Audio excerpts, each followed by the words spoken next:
There was a house, and the house had a door, and the house had windows, but no one looked through them. And sometimes people walked through the door, and sometimes they saw the truth, and sometimes they didn't. And in the house, there lived a girl, and she lived there with her mom and her dad and a monster. But the monster didn't look like a monster. He looked like her brother. But he yelled louder, and he scratched deeper, and he banged harder than a brother should. But you couldn't tell people, because people listened, but they didn't get it.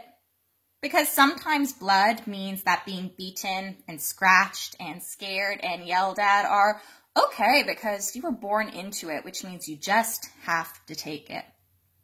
But he wasn't always like that. When he was younger, he was really sweet. But when he got older, he was obsessive, and he was possessive, and he was territorial, and he was dangerous, and the girl decided she'd had enough.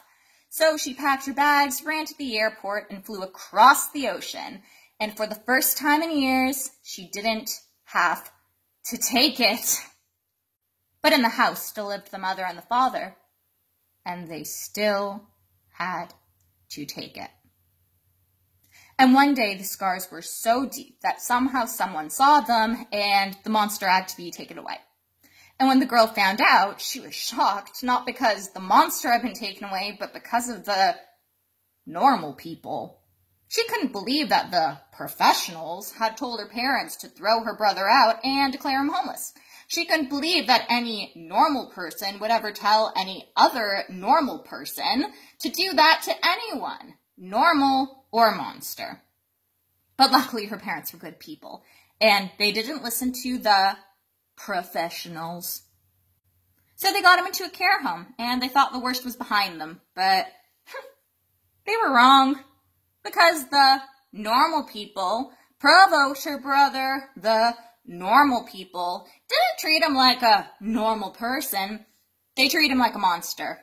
So the monster erupted, and her brother was kicked out of the care home and sent back with her parents, and the girl was across an ocean, and she didn't have to take it, but she was terrified, and the care home never apologized for their actions, and the lawyers were involved, and psychologists, and it was quite the mess, to be honest.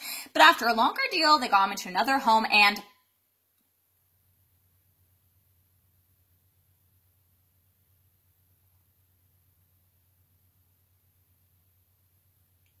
I'm sorry. I don't know why I'm writing this. I don't even have enough time to describe everything that happened. So, why am I bothering?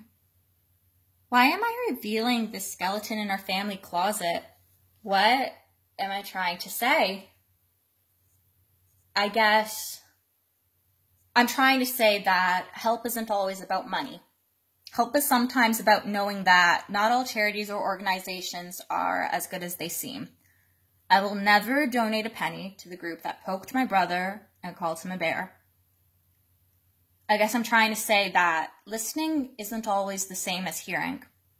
I guess I'm trying to say that if my family doesn't always focus on the issues you think we should be fighting for, it doesn't mean we aren't fighting for anything, because we fight for my brother every single day. And if you want us to be okay that you aren't fighting for people like my brother to have better lives, better opportunities, better chances to grow, then don't shame us for not fighting for the trendiest social justice case on social media at the moment just because that's what you think normal people do.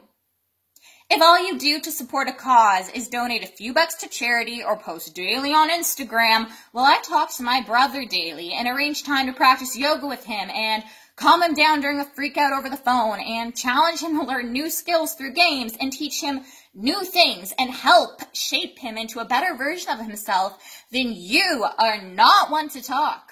If you voted for a political party that offered you more pocket money but took away funding from those struggling to support a difficult dependent, that is your business. But don't talk to me about what I should be supporting publicly or how I should be educating myself if you are part of that problem. I'm trying to say that normal people aren't always privileged or disadvantaged. I'm trying to say monsters aren't always as they appear. I'm trying to say that if you're watching this dance and listening to these words, I'd like to take this moment to ask you not to listen, but to hear. I'm asking you not to donate money or post on social media or educate yourself, but to ask yourself, what is one single thing I can do to make someone else's life a better place? Not mine, but someone else's. What is one thing I can do every day to make one or more person's lives better? Even if it isn't convenient for me, even if I'm experiencing my own pain and my own struggle and I'm living in fear of the monster in my house and I wish someone was there for me, what is one thing you can do daily to make someone else's life better? And if we all lived our lives this way, we wouldn't need to wonder why no one has our back, because we'd all have each other.